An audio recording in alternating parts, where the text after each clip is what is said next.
नमस्कार साथियों, क्या पीएम मोदी की विदेश नीति फेल हो चुकी है?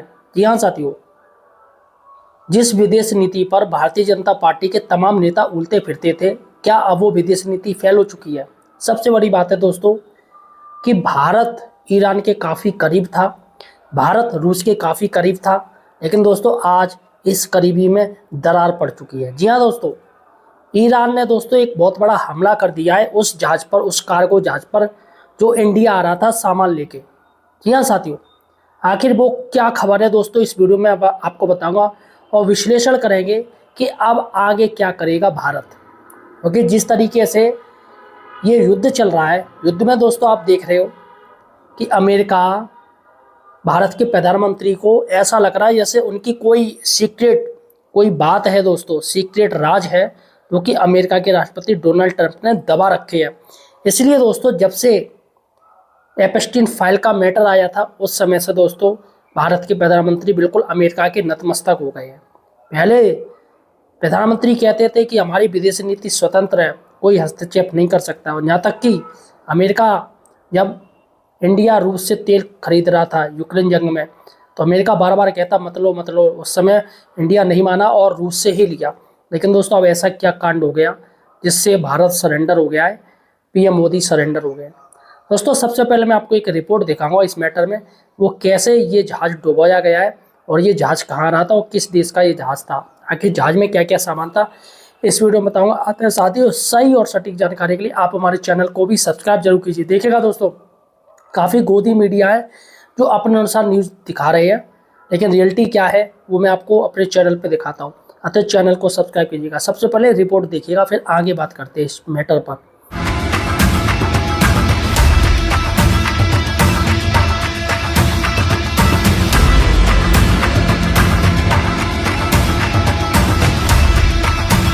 ईरान इजराइल अमेरिका के युद्ध की धमक अब भारत के दरवाजे पर है, क्योंकि भारत आ रहे एक जहाज पर स्ट्रेट ऑफ हॉर्मुज में हमला हुआ है। हमला इतना भयानक था कि उस जहाज में आग लग गया।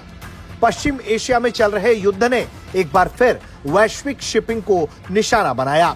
थाईलैंड का एक कार्गो जहाज मयूरी नारी, जो भारत के गुजरात स्थित कांडला पोर्ट आ रहा था, उसे हॉर्मुज जलडमरू मध्य में अज्ञात प्रोजेक्टाइल के जरिए हमला किया गया। इस हमले में जहाज में भीषण आग लग गई, 20 क्रू सदस्यों को बचा लिया गया।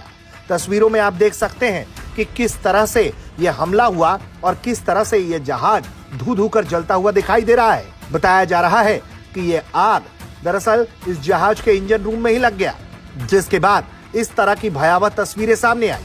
जहाज Thai company Precious Shipping PCL का बल्क कैरियर है, जो संयुक्त अरब अमीरात के खलीफा पोर्ट से निकला था। 11 मार्च के करीब 11 बजे ही दिन में हॉर्मुज जलडमरू मध्य में ट्रांजिट के दौरान जहाज के स्टर्न पीछे हिस्से पर हमला हुआ।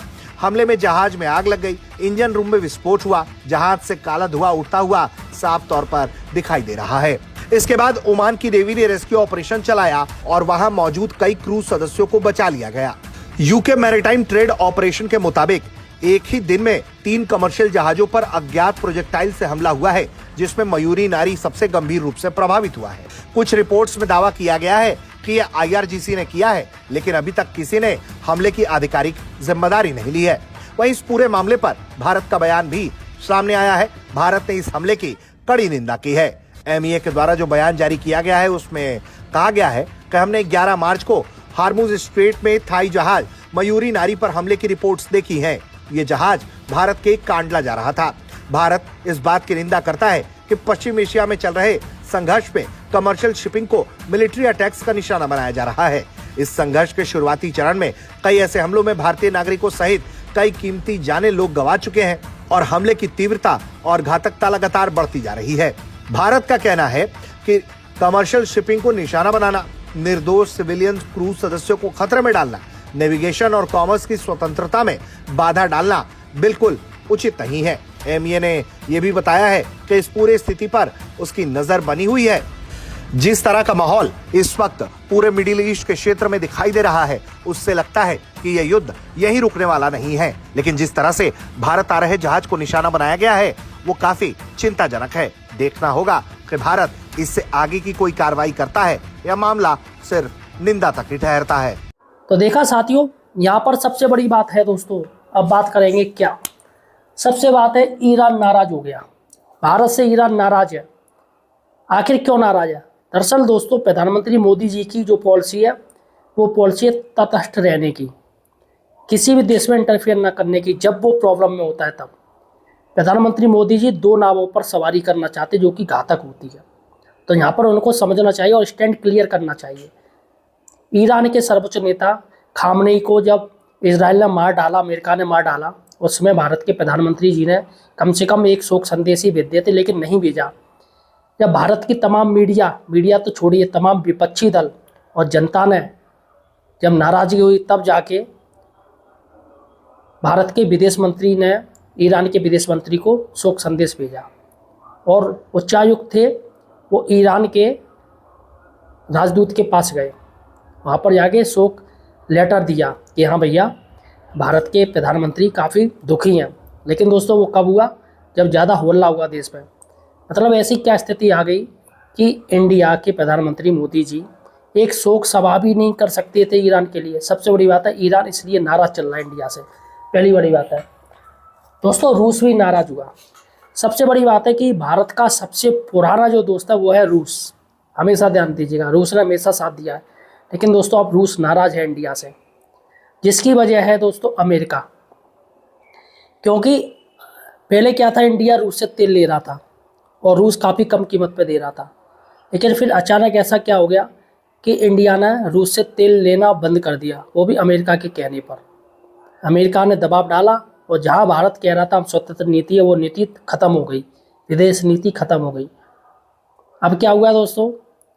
अब क्या है, युद्ध हो गया है। तो अभी रूस के पास काफ़ी तेल भंडार है और जितने भी गल्फ खाड़ी देश हैं जिनके पास पेट्रोल है, वो युद्ध की मार झेल रहे हैं। उनके तमाम जो रिफाइनरी हैं उनमें आग लग गई है। तो ऐसे में रूस के पास बहुत ज़्यादा तेल है।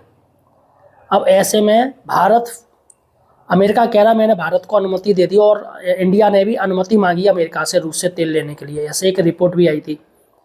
तो यहाँ पर रूस अब कह रहा अब मैं आपको वो राहत नहीं दूंगा, जो सस्ता तेल दे रहा था अब नहीं दूंगा, अब दोगुनी तीन कीमत पे दूंगा।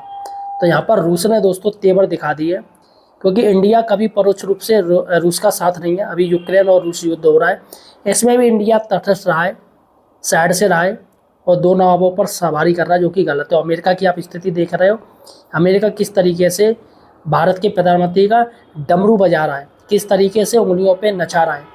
सबसे बड़ी बात है, जो कि गलत है। इससे बढ़िया तो उत्तर कोरिया सही है, छोटा सा देश है, किम जोंग उन उनका तानाशाह है, वो किसी से हार नहीं मानता है। ये सोचना चाहिए दोस्तों। चलिएगा दोस्तों,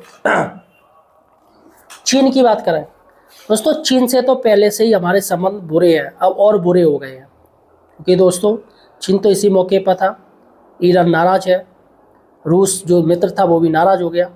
अब यहाँ पर चाइना तो यही चाहता था, तो चाइना से हमारे संबंध और बुरे दौर पर पहुँच चुके हैं। हम चाइना की बात नहीं करेंगे। चलेगा दोस्तों, अब बात करते हैं।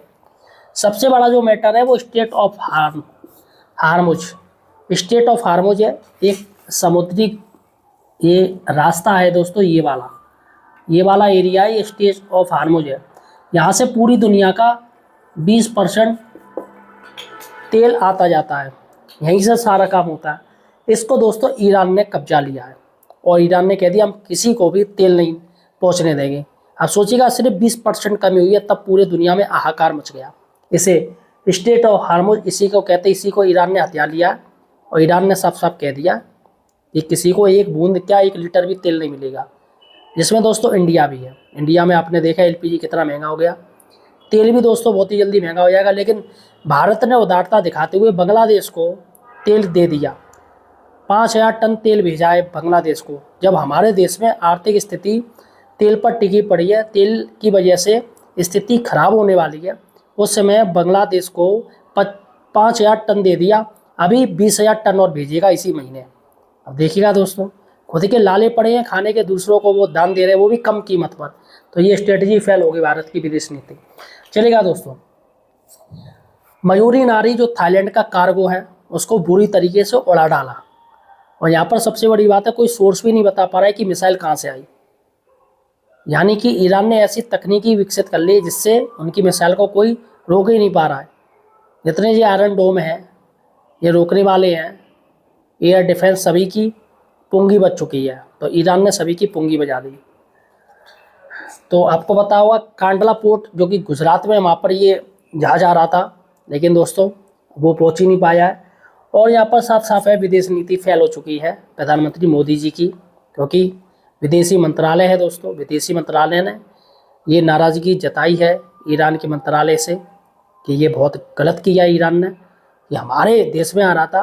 लेकिन जब आपके देश से ही ईरान का जहाज़ जा रहा था ईरान के लिए, युद्ध जो नेवी थी उसमें सवार थे 80, उस समय अमेरिका ने बढ़ा दिया, तो उस समय इंडिया क्यों नहीं बोला? ये सबसे बड़ी बात है, बोलना चाहिए था। जबकि श्रीलंका छोटा सा देश है, उसने खुलकर बोला और ईरानी नौसैनिकों का साथ दिया।